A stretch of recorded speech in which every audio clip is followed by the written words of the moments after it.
ఇప్పుడు జగన్మోహన్ రెడ్డి గారు 2009 సెప్టెంబర్ 2వ తారీఖున రాజశేఖర్ రెడ్డి గారు చనిపోయిన రోజు నుంచి జగన్మోహన్ రెడ్డి గారు యుద్ధం ప్రకటించాడు.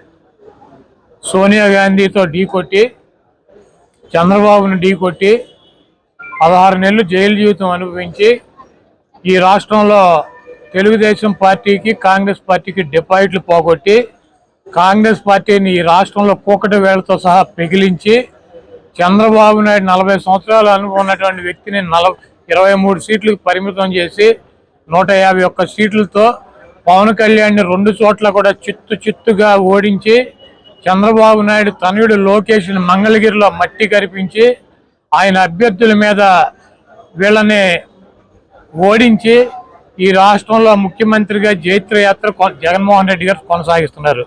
పవన్ కళ్యాణ్, చంద్రబాబు నాయుడు, లోకేష్ ఇప్పుడేమైనా యుద్ధ పేరు మోగించి, గంటలు మోగించి, పిల్లి మేడలో గంటలు కట్టుకొని చచ్చి ఉంటారు నిన్న మొన్న.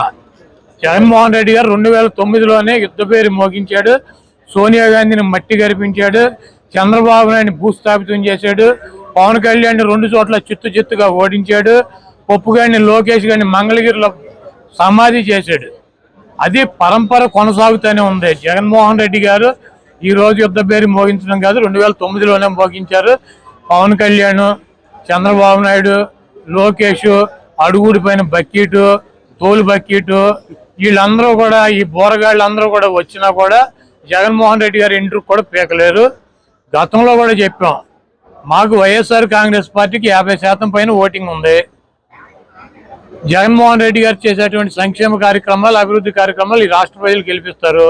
మిగిలినట్టు 50% బీజేపీకి 1%, కాంగ్రెస్కి 1%, పవన్ కళ్యాణ్కి 3%, చంద్రబాబుకి 40% ఇట్లా ఉంటాయి. వీళ్ళందరూ కలిసినా కూడా ఓటు ఏమి ట్రాన్స్ఫర్ అయ్యేటువంటి పరిస్థితి ఉండదు. చంద్రబాబు నాయుడు విచిత్రంగా మాడుతూ ఉంటాడు. ఒక 420 నా కొడుకు అనమాటాడు చంద్రబాబు గారు అంటేనే ఆడు 420 గాడు. ఎందుకంటే జగన్మోహన్ రెడ్డి గారు అభ్యర్థులను మారుస్తున్నాడంట. ఎంఆర్ఓలకు ట్రాన్స్ఫర్లు ఉంటాయి, అధికారులకు ట్రాన్స్ఫర్లు ఉంటాయి, ఎమ్మెల్యేలకు కూడా ట్రాన్స్ఫర్లు ఉంటాయి అంటాడు. మరి వీడి 420 గాడు 78లో కుప్పంలో పోటీ చేశాడు, చంద్రగిరిలో పోటీ చేశాడు 78లో కాంగ్రెస్ పార్టీ తరఫున. కుప్పం నుంచి చంద్రగిరి 110 కిలోమీటర్లు. ఈయన పోటీ చేసిన చంద్రగిరి నుంచి కుప్పం 110 కిలోమీటర్లు, కర్ణాటక బోర్డర్లో, తమిళనాడు బోర్డర్లో ఉంటుంది అది. మరి వీడు ఎట్లా ట్రాన్స్ఫర్ అయ్యలేడండి? చంద్రగిరి నుంచి కుప్పం వీడు ఆఫీసరా, వీడి అధికారా, వీడు ఎమ్మెల్యేకి వెళ్ళలేదా? అన్ని సొల్లు నా కొడుకు, సొల్లు మాటలు, సొల్లు నా కొడుకు అనమాట. నా ట్రాన్స్ఫర్లు ఉంటాయని నాకు తెలియదు. విచిత్రంగా ఈడే కదా అసలు ట్రాన్స్ఫర్ ఎప్పుడు 89లో వెళ్ళాడు, 30 సంవత్సరాల నాడు వెళ్ళాడు ఈ ట్రాన్స్ఫర్ అయ్యి చంద్రగిరి నుంచి కుప్పం. మరి వీడి కొడుకు అక్కడ మంగళగిరిలో స్కూల్లో చదువుకున్నాడా? వీడు ఊరు మంగళగిరా,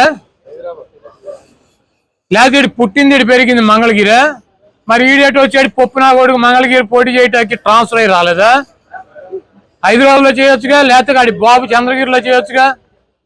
మరి పవన్ కళ్యాణ్ భీమవరంలో పుట్టి గోళీలు ఆడాడా, లేదా గాజువాకలో సంక్రాంతాడా? వీళ్ళు అసలు బాబు, కొడుకు, పార్ట్నర్, దత్తపుత్రుడు అందరూ కూడా వలస వెళ్ళి అక్కడెక్కడ పోటీ చేసేవాళ్లే. వీళ్ళకంట ట్రాన్స్ఫర్లు ఉంటాయని తెలియదంట. ఓరిడి అమ్మ చంద్రబాబు నటన చూస్తే మామూలుగా ఇంటి వారు సిగ్గుపడతాడు. ఆయనే చెప్పాడు, నా అల్లుడు పెద్ద నటుడు, దొంగనా కొడుకు అని చెప్పి. కాబట్టి ఈ ట్రాన్స్ఫర్లు ఇవన్నీ పిట్ట కథలు, ఇవన్నీ చంద్రబాబు నాయుడు చెప్పినా కూడా నడవదు.